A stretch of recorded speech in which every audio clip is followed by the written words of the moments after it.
감사합니다. 예.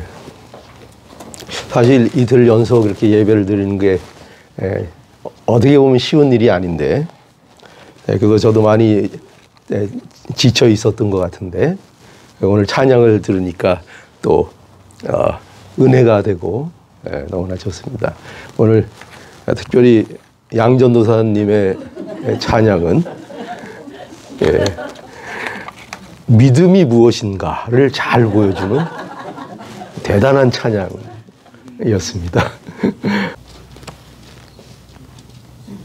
누가복음 2장 8절에서 20절 하나님 말씀 우리 함께 보겠습니다.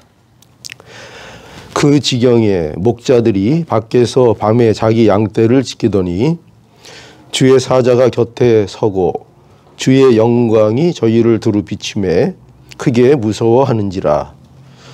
천사가 이르되 무서워 말라. 보라, 내가 온 백성에게 미칠 큰 기쁨의 좋은 소식을 너희에게 전하노라. 오늘날 다윗의 동네에 너희를 위하여 구주가 나셨으니 곧 그리스도 주시니라.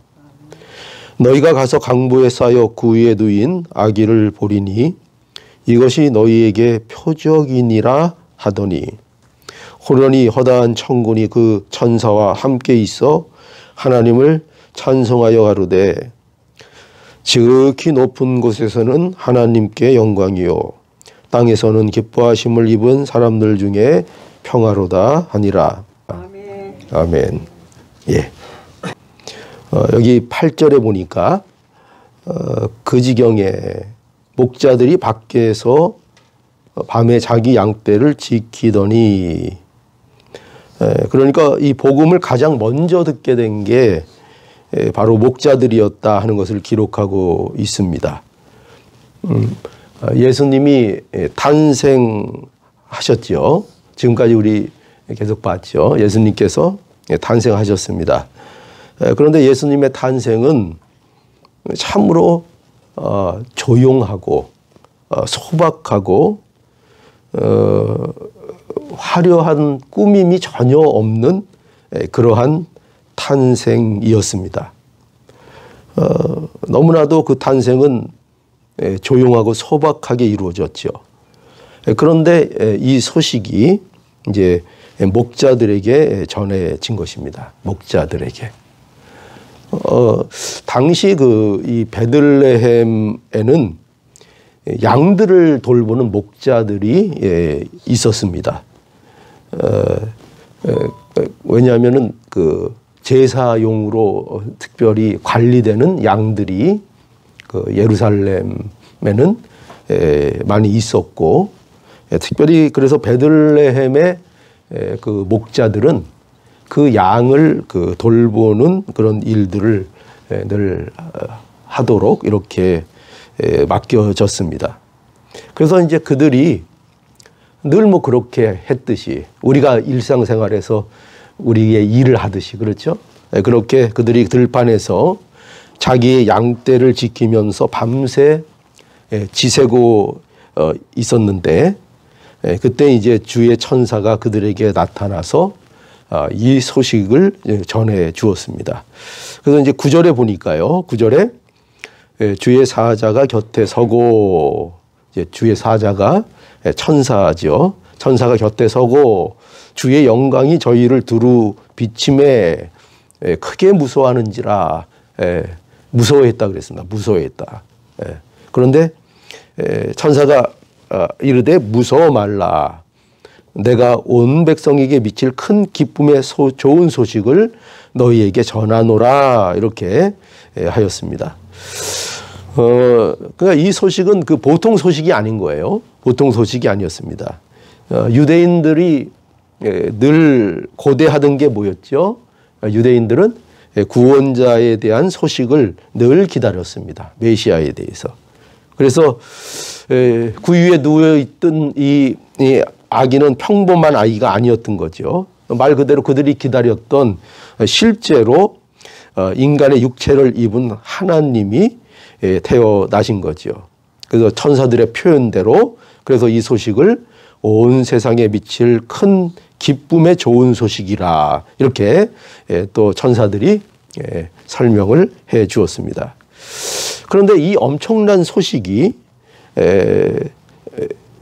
궁정에 있는 사람들이나 또는 제사장 또는 그 지방의 유력자 이런 사람들에게 전해지지 않았고 오히려 소외된 자, 마을 밖에서 양을 지키면서 밤을 지새우는 양치기들에게 이러한 엄청난 소식이 전해진 것입니다. 우리는 그 목자를 생각할 때에 자칫 잘못하면 목자들이 굉장히 멋있는 사람들일 것이라 이렇게 이미지를 그릴지도 모르겠습니다. 우리가 그런 사진들도 많이 봤고요. 그죠? 특별히 목자를 나타낼 때 예수님이 양을 안고 있는 이런 우리가 그림들을 많이 봤기 때문에 목자는 그렇게 다 멋있고 그렇게 훌륭할 것이라 이렇게 우리가 오해할 수 있지만 그러나 목자는 멋있는 사람들이 아닙니다. 멋있는 사람들이 아니고 아주 천한 일을 당시에는 하는 사람들이었고 가장 어떻게 보면 가난하고 비천한 자들에게 속하는 그런 자들이 바로 목자들이었습니다. 그러니까 그들의 삶은 굉장히 고단한 거죠. 고달프고 소외되고 가난하고 그런 자들이었습니다. 그런데 그런 자들에게 이 놀라운 소식을 전해 주었던 것입니다. 그러면 이것이 어떻게 된 걸까요? 천사들은 사람들을 잘못 찾은 것일까요? 천사들이 깜빡해서 궁정으로 가야 되는데 더 유명하고 더 영향력 있고 이 소식을 더 잘 전파할 수 있는 그런 사람들에게 가야 되는데 버스를 잘못 타서 엉뚱한 데로 갔을까요? 그게 아니죠. 분명하게 하나님의 뜻대로 목자들에게 이 사실을 전했다 하는 것입니다. 그래서 우리는 여기서 뭘 생각해야 하는가 하면은 우리는 복음이 왜 하필 이처럼 목자들에게 전해졌는가 하는 것을 우리는 당연히 생각해야 되겠죠. 세상에서 많은 사람들이 세상에는 있지 않습니까? 그 당시에도 얼마나 많은 직업, 그렇죠? 또 많은 종류의 사람들이 있었겠습니까? 그런데 그 많은 사람들 중에 특별히 왜 목자들에게 예수님의 나심을 가장 먼저 전해졌을까? 거기에는 분명한 하나님의 섭리가 있는 거죠. 하나님의 섭리가 있습니다. 당시 목자들이 많이 있었습니다. 그런데 특히 아까도 말씀드렸지만 예루살렘의 목자들은 특별히 제사용으로 드려지는 선별된 양들을 돌보는 일을 하는 목자들이었습니다. 우리가 아는 대로 구약의 제사는 바로 이 희생 제물을 양을 잡아서 제사했었습니다. 흠이 없는 어린 양을 그 희생 제물로 제사를 드렸던 거죠. 그래서 한번 생각해 보십시오. 그래서 날마다 어떤 일이 벌어졌습니까? 날마다 양이 죽었습니다. 수많은, 아니 셀 수 없는 양들이 인간의 죄를 대신하여 속하는 제물로 날마다 드려지는 이런 제사를 드렸던 거죠. 그러니까 이 양들은 다 우리를 위해 오실 온전한 희생 제물인 어린 양인 그리스도를 상징하는 바로 양이었습니다. 그렇죠? 우리가 다 아는 사실입니다. 그래서 이런 양을 돌보는 일을 하는 목자들, 그 목자들에게 어린 양의 실체인 예수님의 나심이 전해진 것이죠. 그러니까 이것은 어떻게 보면 결코 우연이라고 생각하기에는 너무나도 하나님의 섭리인 것이 분명하다는 것을 우리는 볼 수가 있습니다. 그래서 우리는 예수님의 이 나심이 목자들에게 먼저 알려지는 이 일들을 통해서 이처럼 예수님의 나심이 무엇과 관련되어 있는가 할 때 바로 우리의 대속과 관련되어 있는 나심이라는 것을 우리는 분명하게 여기에서 엿볼 수가 있는 거죠. 우리의 죄를 대속하기 위한 어린 양으로서 오신 우리 예수 그리스도이심을 우리는 분명히 이 그림에서 우리에게 보여주고 있는 것입니다. 여러분, 그래서 이 복음의 본질이 바로 이런 거예요. 복음이 뭐냐? 복음의 본질, 그것은 주님이 죄인을 구원하러 오셨다는 것입니다. 이게 복음의 본질인 것을 알아야 합니다. 하나님께서 낮아지셨습니다. 사람에게까지 낮아지셨습니다. 이 낮아지심은 그저 사람이 됐다 정도로 잘 이해할 수 있는 낮아짐이 아닙니다. 뭐 사람이 된 게 뭐가 어때서 우리가 그렇게 생각할 수 있을지 모르지만 누가 사람이 되셨습니까? 하나님이 사람이 되셨습니다. 어떤 분이 이런 표현을 했습니다. 무한이 유한으로 들어오셨다. 역사 속으로 무한하신 하나님께서 그 좁디 좁은 유한의 역사 속으로 들어오신 것입니다. 이거는 우리가 뭐 사람이 되었다 그저 단순하게 이렇게 생각할 정도의 문제가 아니라 얼마나 말도 안 되고 엄청난 일이 일어난 사건인가를 우리는 알아야 합니다. 그런데 어떻게 그렇게 되었는가? 무엇을 위해서 그렇게 하셨는가? 우리의 죄를 해결하시기 위하여 이 하나님께서 그리 하셨다는 것입니다. 이게 복음의 본질입니다. 그래서 예수님께서는 그 누가복음 5장 31절에서 32절을 보면 예수께서 대답하여 가라사대 이 말씀하셨죠. 건강한 자에게는 뭐라고요? 의연이 쓸데없고 병든 자에게라야 쓸데있나니 그러시면서 이렇게 직접적으로 말씀하셨죠. 내가 의인을 부르러 온 것이 아니요 죄인을 불러 회개시키려고 왔노라. 여러분 이걸 명심해야 합니다. 예수님은요 의인을 부르러 온 것이 아닙니다. 의인을. 여러분 예수님은 죄의 문제를 해결하러 오신 분입니다. 예수님은 이걸 알아야 돼요. 예수님은 무슨 세상의 제도, 환경, 세상의 조건을 개선시켜 주시려고 오신 분이 아닙니다. 예수님은요 그렇게 오신 분이 아니고요. 그게 예수님이 오신 목적이 아니고요. 예수님은 인간을 고치러 왔습니다. 인간 그 자체를 고치러 오신 분입니다. 그런데 사람들은 자꾸 뭘 찾을까요? 하나님을 찾을 때에도 자꾸 뭘 찾을까요? 사람들은 자꾸 하나님께 자꾸 환경과 조건을 고쳐달라고 하는 겁니다. 인간들이 고집하는 게 뭔지 아세요? 우리는 괜찮다입니다. 하나님 우리는 아무 문제 없어요 이겁니다. 나는 괜찮은데요. 나는 아무 문제도 없는데요. 문제는 바깥에 있어요. 문제는 환경에 있어요. 문제는 어떤 조건에 있어요. 문제는 저에게 돈이 없어요. 제가 왜 이렇게 불행한 줄 아세요? 제가 왜 이렇게 안 되는 줄 아세요? 저는 잘못된 부모 밑에서 태어났어요. 그것이 저의 불행의 원인이에요. 세상 사람들은 전부 다 환경과 조건, 거기에 모든 것을 미룹니다. 그리고 정작 자기가 어떤 존재인가를 돌아보는 일에는 결코 관심을 갖지 않습니다. 그래서 사람들은요, 요구하는 게 뭐냐? 신앙이라는 것으로 요구하는 게 뭐냐? 하나님, 하나님, 주여, 주여, 날마다 외치고 그렇게 열심을 내면서 하는 모양들이 다 뭐냐? 하나님에게 환경을 고쳐달라는 거예요.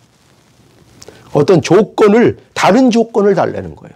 이런 조건 말고 내가 더 잘할 수 있는 조건부터 달라는 거예요. 그런데 하나님께서는 우리에게 먼저 너희가 변해야 된다. 너희가 변해야 된다. 문제는 죄에 있다.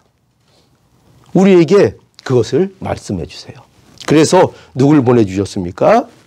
우리에게 좋은 환경과 어떤 조건을 보내주신 것이 아니라 예수 그리스도를 우리에게 보내주셨습니다.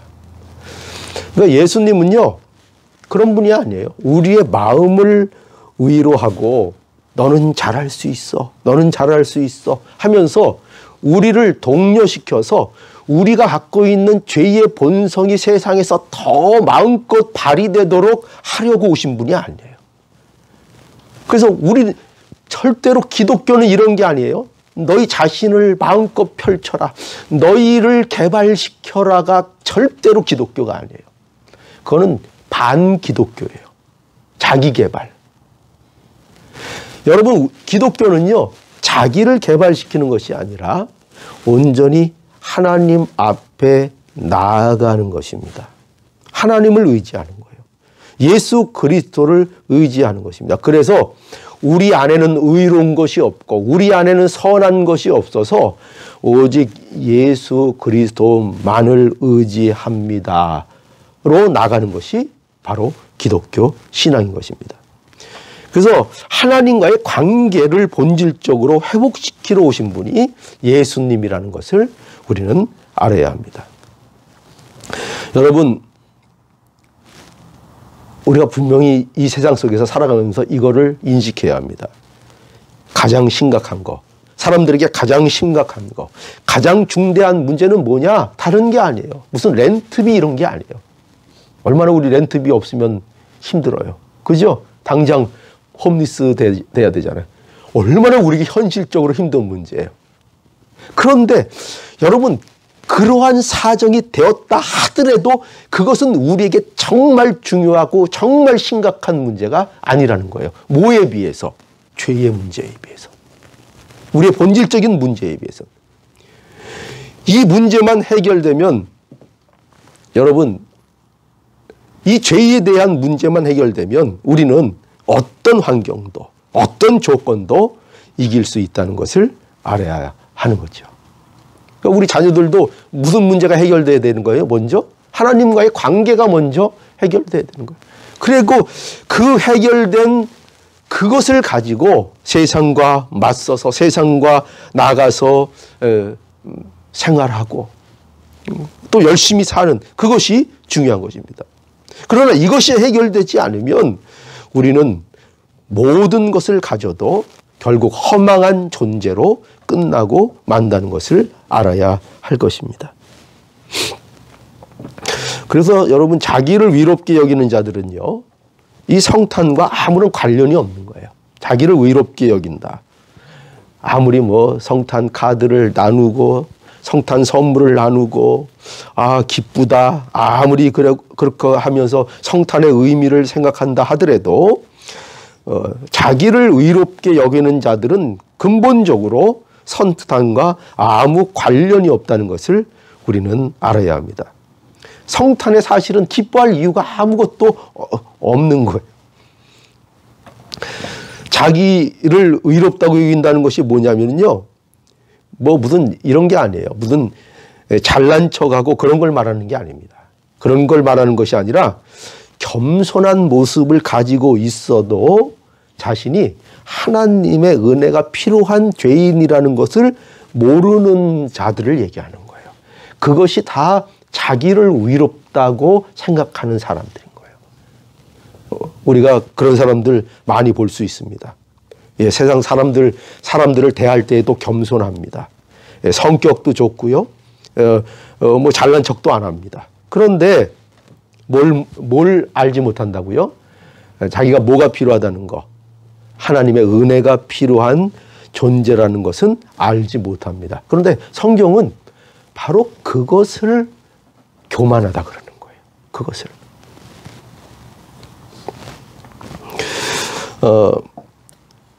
여기 오늘 이제 본문을 보면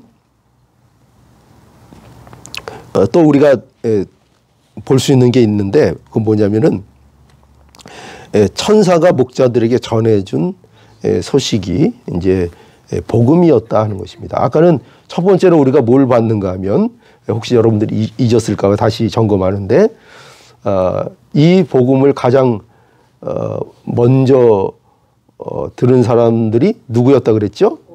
목자였다 하는 거죠. 그리고 그 목자들이 맨 처음 이 소식을 들은 이유가 뭔가 할 때 그것이 복음의 본질적인 것을 설명한다 했죠. 본질이 뭐라고요? 죄인을 구원하는 그런 복음이다 하는 것이었습니다.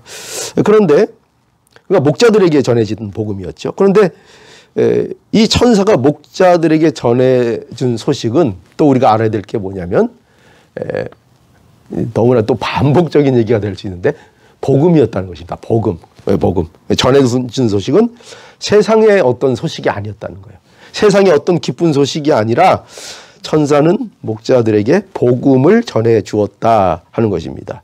온 세상에 미칠 큰 기쁨의 좋은 소식을 전해 주었다는 거죠. 그러니까 이게 중요한 겁니다. 복음.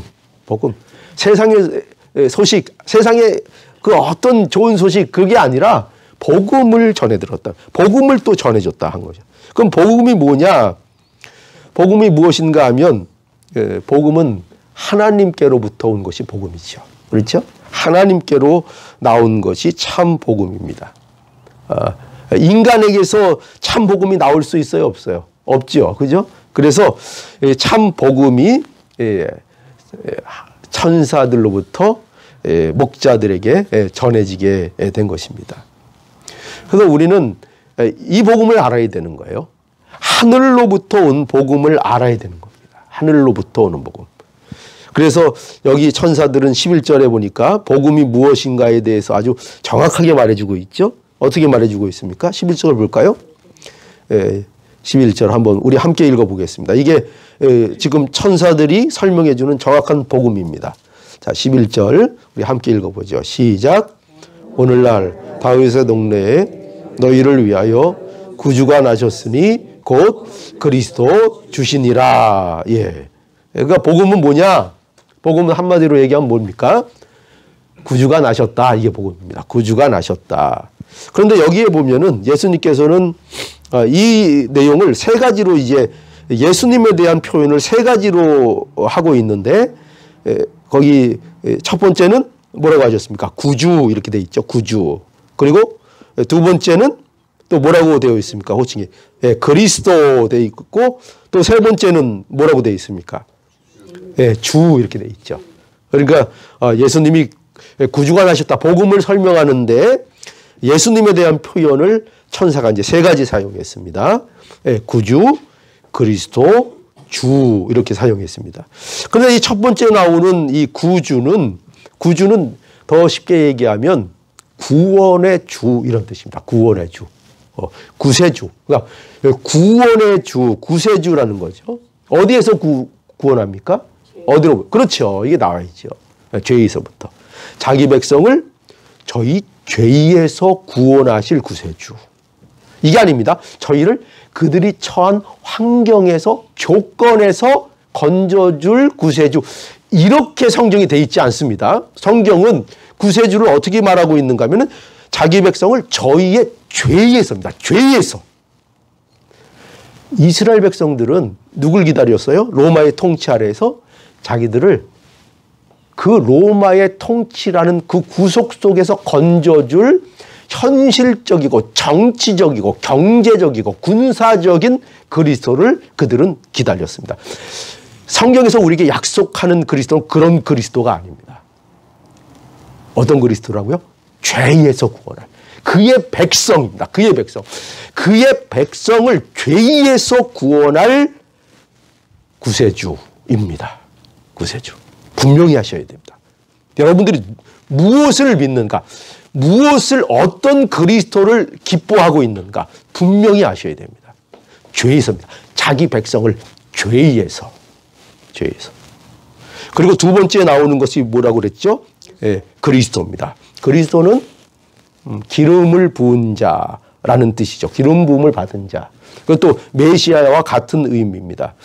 이것도 구주와 같은 의미인데 그러나 여기에 강조점이 있는데 이 그리스도는 바로 구약의 예언된 구원자를 강조합니다. 그러니까 구약에 예언된 그 예표로서 된 그 구원자 그리스도라는 것이 강조되고 있고, 또 세 번째는 주라고 되어 있는데 이 주는 무슨 의미일까요?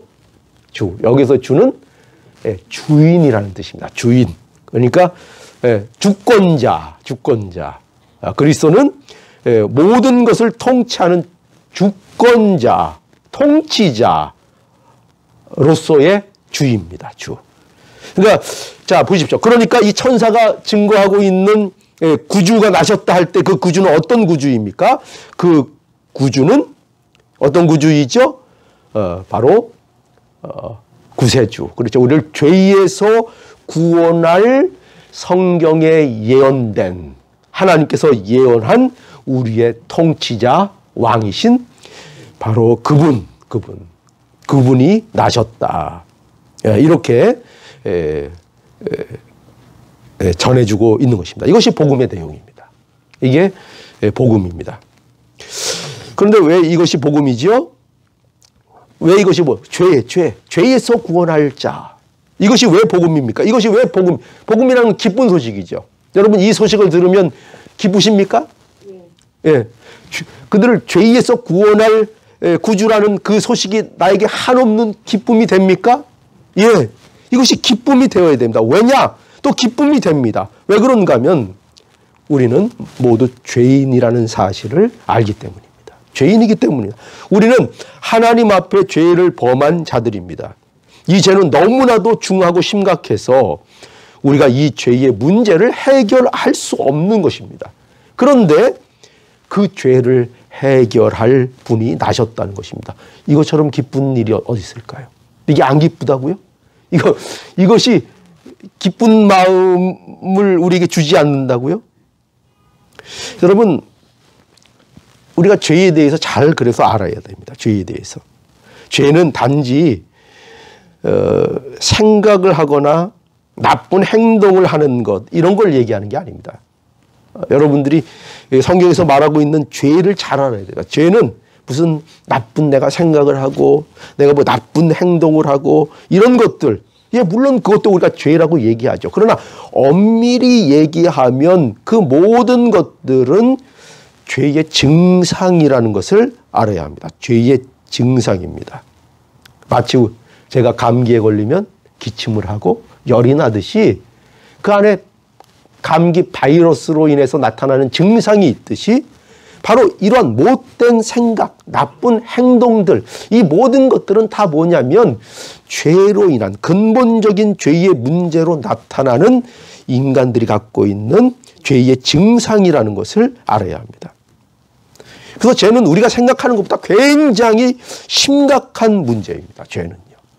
죄는요, 왜 우리가 죄를 미워해야 되고 죄를 잘 알아야 되는가? 죄는 단순히 그런 것이 아니라 죄는 뭡니까? 하나님과의 단절입니다. 명심하십시오. 죄는 뭐냐? 뭐라고요? 하나님과의 단절입니다. 이것은 마치 호흡을 멈춘 것과 같습니다. 이제 숨이 끊어진 것과 같습니다. 산소의 공급이 안 되면 뇌사가 일어나고 온몸의 기능이 상실하는 것처럼 이처럼 죄는 얼마나 심각한 것인가 하면 우리의 전 인격을 오염시킨 것입니다. 이게 죄입니다. 이게 죄입니다. 그런데 모든 인간은 이 죄를 가지고 태어납니다. 이 죄. 여러분, 그런데 구준하신 것이 기쁜 소식이 아니라고요? 여러분, 이 죄는요, 교정한다고 되는 게 아닙니다. 이 죄는요, 교화를 한다고 개선되는 것이 아닙니다. 이 죄는 우리가 뭐 그런 얘기도 사람들이 많이 하죠. 뭐 사람은 고쳐 쓰는 게 아니다. 그런 것처럼 죄는요, 이렇게 단순히 뭐 사람들이 어떻게 뭐 개선시키는 이런 것이 아닙니다. 죄는 좋은 환경에 살면은 없어지는 그런 것이 아닙니다. 제발 핑계대지 마십시오. 내가 죄를 짓는 것은 내가 환경이 안 좋아서 그래. 그런 사람들을 많이 봅니다. 그렇지 않습니다. 죄는 좋은 환경에서 살면 없어지는 그런 것이 아닙니다. 아니, 좋은 환경에 있으면 더, 제가 늘 이런 표현했죠. 더 고급진 죄를 더 화려하게 짓습니다. 좋은 환경에 있으면. 그러지 결코 좋은 환경이 그 사람을 좋은 사람으로 만들지 않습니다. 좋은 성생을 만나면 죄의 해결이 될까요? 해결되지 않습니다. 종교 생활을 하면 죄가 문제가 해결될까요? 해결되지 않습니다. 착각하지 마십시오. 마음을 잘 다스리면 죄의 문제가 해결될까요? 해결되지 않습니다. 죄의 문제는요, 반드시 그 죄값을 지불해야만 끝납니다. 죄값을요. 자, 그럼 무섭죠? 죽을 죄를 진 사람은 어떻게 해야 됩니까? 죽어야 합니다. 우리는 모두 하나님 앞에 죽을 죄를 진 사람들입니다. 마땅히 우리는 모두 죽어야 합니다. 그래서 모든 인생은 결국 사망으로 끝나는 것이 너무나도 당연합니다. 너무나도 당연합니다. 무엇을 해도 결국 사망입니다. 세상에 그 무엇으로도 그 누구도 이 죄에서 우리를 구원할 수 없습니다. 그런데 하나님이 이 죄에서 구원할 자를 보내셨다. 이것이 예수님의 나심입니다. 여러분, 그러니 어찌 우리가 이 복음을, 예수님의 탄생을 어찌 찬양하지 않을 수 있고 어찌 기쁨으로 노래하지 않을 수가 있겠습니까? 여러분, 이런 복음의 소식이 전해지니까 보세요. 여기 오늘 본문에 보니까요. 천사가 이 복음의 소식을 전할 때에, 그리고 이것이 끝나자 목자들에게 전해지자 놀라운 광경이 이제 펼쳐지죠. 13절 한번 볼까요? 13절. 우리 함께 읽어보죠. 13절과 14절. 우리 함께 읽어봅시다. 어떤 일들이 벌어졌습니까? 시작. 호련히 허다한 천군이 그 천사와 함께 있어 하나님을 찬송하여 가로되 지극히 높은 곳에서는 하나님께 영광이요 땅에서는 기뻐하심을 입은 사람들 중에 평화로다. 아멘. 예, 호련히 천군이 나타났습니다. 그리고 그 천사와 함께 하나님을 찬송합니다. 지극히 높은 곳에서는 하나님께 영광이요 땅에서는 기뻐하심을 입은 사람들 중에 평화로다. 예수님의 나심은 하나님의 영광이요 예수님의 나심은 땅 위에 있는 모든 사람에게 평화를 주는 하나님의 놀라운 은혜라는 사실을 우리에게 보여주고 있습니다. 여러분, 기적이 아닙니까? 기적이 아닙니까? 어떻게 우리에게 하나님의 영광을 바라보는 일들이 일어납니까? 어떻게 우리가 하나님께 영광이 될 수 있습니까? 어떻게 우리에게 평화가 임할 수 있습니까? 세상에는 평화가 임하지 않습니다. 그런데 예수의 나심은 평화가 임하는 사건으로 우리에게 주어진 것입니다. 기적이죠. 우리가 만들어낼 수 없는 것, 우리가 경험할 수 없었고 우리가 할 수 없는 일들을 예수 그리스도의 나심으로 인하여 우리들에게 허락하게 해 주신 것입니다. 평화가 임했습니다. 평화가 임했습니다. 여러분, 예수 그리스도가 함께하지 않으면 평화는 없습니다. 평화는 없습니다. 진정한 평화는 이루어지지 않습니다. 자, 또 오늘 이제 마지막으로 여기 15절에서 20절에 보면은요, 이제 그 목자들이, 천사들이 하늘로 다시 돌아간 후에 이제 목자들이 그 마리아와 요셉과 아기를 이제 찾아가는 내용을 거기 이제 15절에서 20절에 기록되어 있습니다. 그래서 거기 보면 이 목자들이 이제 듣고 본 것으로 하나님께 영광을 돌리며 찬송했다고 그렇게 기록되어 있습니다. 그러니까 여기서 우리는 뭘 보게 되냐면은 여기에서 이제 복음에 대한 성도들의 은혜로운 모습을 우리는 보게 됩니다. 성도들의 은혜로운 모습이 잘 표현되어 있죠.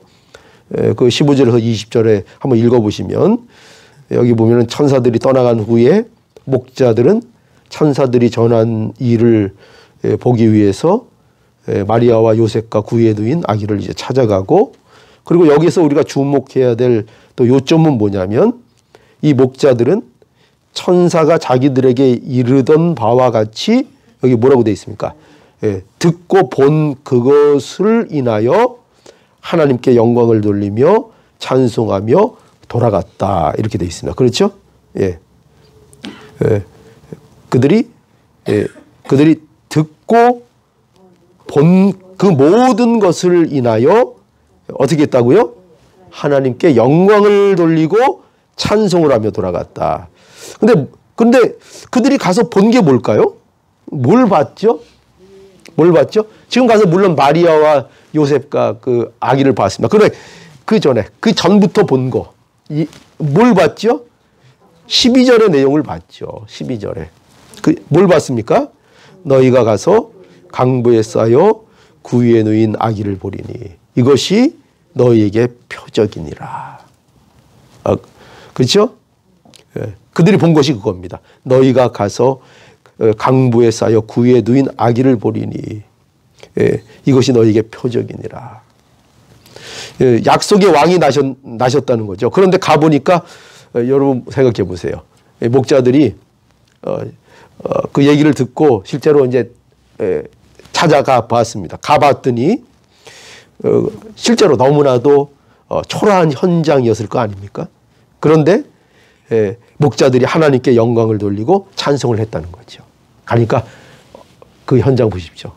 말 그대로 너무나도 소박하고 너무나도 평범한 그런 모습이 펼쳐져 있었던 거죠. 그래서 우리가 뭘 알 수 있는가 하면은 그들이 다른 것을 보지 않고 하나님께로 온 복음을 그대로 믿었다는 것이죠. 우리가 인간적으로 보면 인간적인 관점에서 볼 때는 마음에 실망이 들어올 수도 있었겠죠. 아니 정말 이렇단 말인가? 정말 우리를 위한 구주가 그리스도가 탄생하셨다는데 그런데 이게 뭔가? 그리고 실망할 수 있지 않습니까? 그래서 마음에 흔들릴 수도 있고 그런데 그렇지만 그러한 평범함과 그러한 초라한 탄생의 현장 속에 이 목자들이 흔들리지 않았다는 거죠. 그대로. 이건 뭘 근거로 해서 흔들리지 않았습니까? 뭔을 근거로 해서? 아까 천사들이 뭐라 그랬어요? 천사들이 12절에 너희가 가서 강부에 쌓여 구유에 누인 아기를 보리니 이것이 너희에게 표적이니라. 전혀 표적까지 않은 것인데 그런데 그걸 말씀해 줬잖아요. 이미. 그러니까 그들에겐 이미 말씀을 받은 기준이 있었죠. 말씀을 받은 게 있었죠. 그 말씀을 잡고 있으니 그들이 흔들리지 않은 거죠. 만약에 이 말씀이 그들에게 없었다면 그 현장에 가서 어떻게 되겠습니까? 이게 뭔가? 이게 그리스도라고? 어떻게 이런 탄생의 그리스도의 탄생이 될 수 있을까? 그들은 흔들렸을 것입니다. 그러나 이 말씀이 그들에게 있었던 거죠. 이것이 표적이니라. 세상 사람들은 전혀 표적으로 볼 수 없는 그것이 표적이었다. 그것을 붙들고 그들이 흔들리지 않았습니다. 여러분들도 무엇을 붙들고 흔들리지 않기를 바라십니까? 굉장한 것이요? 번쩍번쩍한 것이요? 화려한 것이요? 그렇지 않죠. 우리는 뭘 보고 흔들리지 않는가? 예수님께서 그렇게 소박하게, 그렇게 꾸밈 없이, 그렇게 마구간에서 구유에 누인 강부에 쓰인 그렇게 천하고 낮은 분으로 오셨다는 그 사실로 인하여 우리는 흔들림 없는 믿음으로 나가게 되는 것입니다. 세상은 전혀 증거로 삼을 수 없는 그 증거를 가지고. 그렇죠? 여러분, 이게 복음의 굉장한 역설이고 진수입니다. 예수님은요, 우리의 구주이신데, 왕이신데, 그의 탄생도 이처럼 초라하고 이렇게 소박할 뿐만 아니라, 더군다나 우리의 구주는 무엇을 지십니까? 십자가를 지시죠. 도무지 세상은 이해할 수 없는 방법으로 구원을 이루시는 그 하나님. 그렇게 탄생하신 그 예수님. 그런데 그것이 우리가 믿음으로 흔들리지 않고 굳건히 잡아야 되는 가장 분명한 표적이랍니다. 이게 우리에게 주시는 복음입니다. 오늘도 여러분 이 표적을 잡으시고 이 예수님의 나심을 여러분들이 마음에 담으시고 이 일로 인하여 십자가로 인하여 흔들리지 않는 신앙을 가지고 성탄의 기쁨을 여러분의 기쁨으로 누리며 하나님 앞에 찬송하며 하나님 앞에 감사하는 오늘 복된 성탄일이 되기를 간절히 바랍니다. 기도하시겠습니다.